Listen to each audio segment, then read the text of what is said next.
청취자께서 보내주신 자료들 덕분에 정말 흥미로운 주제를 다루게 됐네요.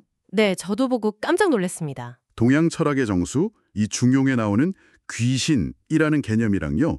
기독교의 하나님이 사실은 놀랍도록 닮았다는 통찰이었어요. 네네. 특히 그 귀신의 핵심 속성이 성이라고 하는데 이게 성경에서 말하는 쉬지 않고 일하시는 하나님이랑 거의 같은 거 아니냐? 맞아요. 그 지점이 아주 예리했죠. 네. 그래서 오늘은 바로 이 지점, 동서양을 가로지르는 어떤 신적인 실제에 대한 공통된 관점을 깊이 한번 파고들어 보겠습니다. 아, 근데 오늘 얘기 시작하기 전에 정말 중요한 거 하나 먼저 짚고 가야 할 것 같아요. 어떤 걸까요? 우리가 보통 귀신하면 뭐랄까 머리 풀어헤친 무서운 존재. 그렇죠. 약간 오싹한 느낌. 네, 그런 걸 떠올리잖아요.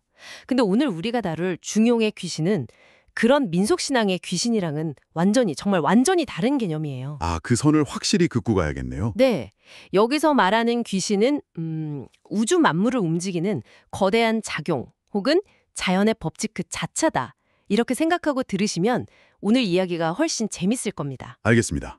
그럼 그 거대한 작용으로서의 귀신, 첫 번째 공통점부터 한번 풀어보죠. 네, 두 존재 모두 우리 눈에는 보이지 않지만 이 세상 모든 것의 근본을 이룬다고 설명하는 점이 정말 신기하게도 똑같아요. 맞아요. 중용 16장에 보면 아주 시적인 표현이 나오는데요. 귀신을 두고 이렇게 말해요.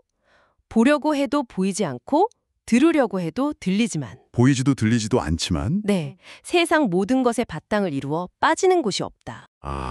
바탕을 이루어 빠지는 곳이 없다. 여기서 핵심이 뭘까요?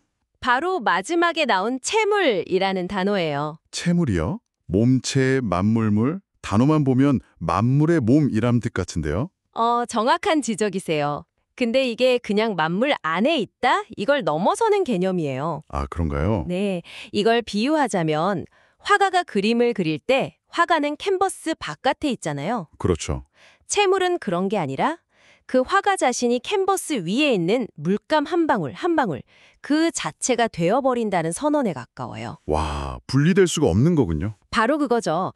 외부에서 조종하는 게 아니라 모든 사물과 생명의 본질 그 자체가 된다는 의미입니다. 와, 그 비유를 들으니까 그냥 확 와닿네요. 설계자이면서 동시에 설계도이자 재료, 건물 그 자체라는 거잖아요. 맞습니다. 이게 바로 기독교의 무소부재, 하나님이 어디에나 계시다는 개념이랑 바로 연결되는데요. 그렇죠. 굉장히 유사하죠. 성경 로마서에도 만물이 주에게서 나오고 주로 말미암고 주에게로 돌아감이라는 구절이 있잖아요. 이게 방금 말씀하신 채물이랑 거의 같은 결 아닌가요? 네, 신학적으로는 이걸 내재적 초월성이라고도 표현하거든요. 매제적 초월성.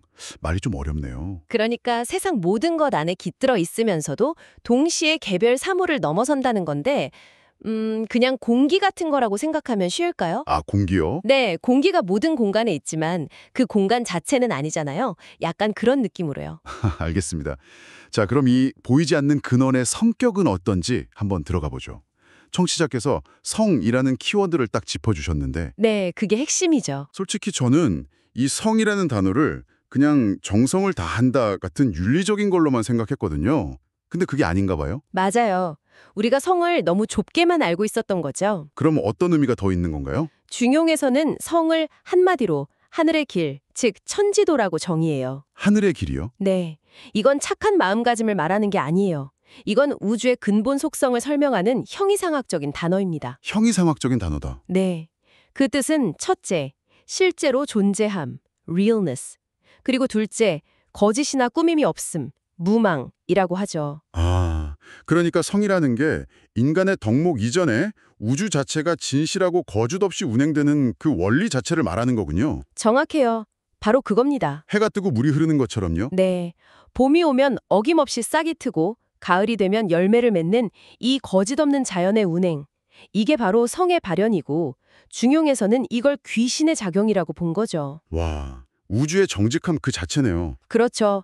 속이거나 봐주는 법이 없는. 이 속임없는 진실함이라는 개념이 기독교의 하나님 속성이랑 정말 소름 돋게 통하네요. 어떤 점에서요? 성경에서 하나님의 성품을 나타내는 히브리어 단어 중에 에메트가 있잖아요. 아, 네, 에메트. 보통 진리라고 번역되지만 그 어원을 파고들면 견고함, 신뢰할 만함, 변치 않음 같은 뜻이거든요. 기댈 수 있는 단단한 기둥처럼요. 아하. 결국 하나님의 말씀은 반드시 이루어진다는 믿음이나 천지 운행에는 거짓이 없다는 이 성의 철학이나 그 뿌리는 궁극적 실제는 진실하다는 똑같은 믿음에서 출발하는 거네요. 그렇죠. 우주를 지탱하는 근본 원리는 변덕스럽지 않고 지극히 진실하며 신뢰할 만하다. 이 깊은 통찰을 동서양이 공유하고 있었던 겁니다. 자, 이제 통추자님의 통찰이 정말 빛을 발하는 부분으로 넘어가 보겠습니다. 이 진실한 힘이 어떻게 작용하는가? 바로 끊임없음에 대한 이야기인데요. 네, 바로 이 지속성이야말로 두 개념을 관통하는 가장 강력하고 역동적인 유사점이죠. 중용 26장에 이런 구절이 나온다고요? 지극한 성은 쉼이 없다. 지성무식. 네, 지성우식. 생각해보면 그렇죠. 해가 뜨고 지고 계절이 바뀌고 별이 도는 이 거대한 우주의 운행은 단 한순간도 멈추지 않잖아요. 그렇죠. 만약 이 우주적인 힘, 귀신의 작용이 1초라도 멈춘다면 우주 전체가 그냥 소멸해버릴 거라는 관점인 거죠. 그래서 공자가 귀신의 덕됨이 그 얼마나 성대한가라며 감탄했던 거예요. 그 감탄의 핵심은 보이지도 않는 우주의 기운이 단 한순간도 쉬지 않고 만물을 낳고 기르는 그 장엄함에 대한 경외심이었던 거죠. 쉼 없음이야말로 생명의 본질이다. 네, 그렇게 본 겁니다. 이 쉼 없음이라는 개념, 계속적 창조라고 불리는 기독교 신학과 거의 완벽하게 일치하는 것 같아요. 아, 크리에이티오 컨티뉴아. 맞습니다. 하나님이 태초에 세상을 창조만 하고 끝낸 게 아니라 지금 이 순간에도 온 우주를 붙들고 계시기 때문에 모든 게 존재할 수 있다는 거잖아요. 그렇죠. 마치 거대한 발전기가 멈추지 않고 계속 돌아가야 세상에 불이 켜져 있는 것처럼요. 네, 바로 그 비유요. 성경 구절들도 이걸 아주 명확하게 뒷받침하죠. 네, 그렇죠. 예수께서 직접 내 아버지께서 이제까지 일하시니 나도 일한다 라고 말씀하셨고, 요한복음 5장 17절 말씀이죠. 네, 그리고 시편 121편의 그 유명한 구절도 있잖아요. 이스라엘을 지키시는 이는 졸지도 아니하시고 주무시지도 아니하시리로다. 아, 그 구절. 여기서 졸지도 주무시지도 않으신다는 표현은 중용의 무식, 쉼이 없다는 개념과 정말 글자 하나 안 틀리고 똑같은데요. 네, 정확히 맞닿아 있습니다. 자, 정리해보면 보이지 않는 실제이고 그 본질은 진실하며 쉬지 않고 작용한다. 여기까지 들어보면 그냥 같은 대상을 다른 언어로 표현한 게 아닐까 싶을 정도예요. 그렇죠. 이 둘 사이에 혹시 결정적인 차이점은 없을까요? 물론 있습니다. 그리고 이 차이점을 아는 것이야말로 두 사상을 더 깊고 정확하게 이해하는 열쇠가 됩니다. 오, 그게 뭘까요? 가장 크고 결정적인 차이는 바로 인격성의 유무입니다. 아, 인격성이요? 그게 구체적으로 어떤 차이를 만들어내나요? 자, 기독교의 하나님은 명확한 의지와 감정을 가진 인격신이에요. 네, 사랑하고 분노하고 약속하고 또 인간의 기도에 응답하는 우리와 관계를 맺는 주체로서의 신이죠. 그래서 인간과 언약을 맺고 역사에 직접 개입하기도 하고요. 반면에 중용의 귀신은 그런 인격적인 면모가 전혀 없다는 말씀이시군요. 네, 중용 텍스트 자체만 보면 그렇습니다. 귀신은 천지의 기능 혹은 조화의 흔적처럼 묘사되거든요. 기능, 흔적. 네, 즉 우주를 움직이는 거대한 기능 또는 법칙에 가깝지 우리에게 말을 걸거나 약속을 하는 존재는 아니라는 거죠.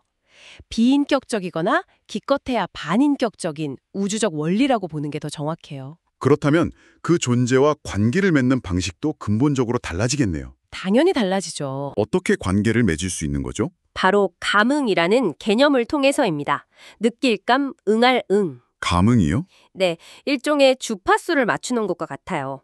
인간이 자기 내면에서부터 성, 즉 진실함을 다하는 삶을 살면 그 진실함의 주파수가 우주의 근본 원리인 귀신의 주파수와 공명을 일으킨다는 거죠. 아, 내가 먼저 진실해짐으로써 우주의 진실함과 통하는 방식이군요. 맞습니다. 아하, 그래서 기독교에서는 구원이라는 개념이 핵심이지만 중용에서는 그런 개념이 등장하지 않는 거군요. 정확합니다. 인격적인 신이 죄 많은 인간을 구원해주는 드라마가 아니라 인간이 스스로 도덕적 완성을 통해서 우주의 법칙과 조화를 이루는 걸 목표로 하니까요. 네, 그 차이가 바로 인격성에서 비롯된 거였네요.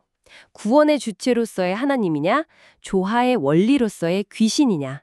이 차이가 두 사상의 방향을 결정적으로 갈라놓은 셈이죠. 와, 오늘 청취자께서 보내주신 자료 덕분에 정말 지적인 탐험을 한 기분입니다. 정리를 좀 해보면요. 네. 동양의 귀신과 서양의 하나님, 전혀 달라 보이는 두 개념 속에 놀라운 공통점이 있었어요. 첫째, 눈에 보이지 않지만 만물의 근원이라는 점. 네. 둘째, 그 핵심 속성이 거짓없는 진실함이라는 점. 그리고 셋째, 쉼없는 작용을 통해 우주를 유지한다는 점까지요. 그렇죠. 다만 중용은 이걸 비인격적인 자연 법칙으로 보았고 성경은 인격적인 신의 신실하심으로 표현했다는 결정적인 차이가 있었고요. 여기서 우리가 마지막으로 던져볼 만한 질문이 하나 남아요. 뭔가요? 이렇게 신적 실제의 인격성 유무라는 결정적인 차이에도 불구하고 왜 두 사상은 인간에게 거의 똑같은 삶의 태도를 요구했을까요?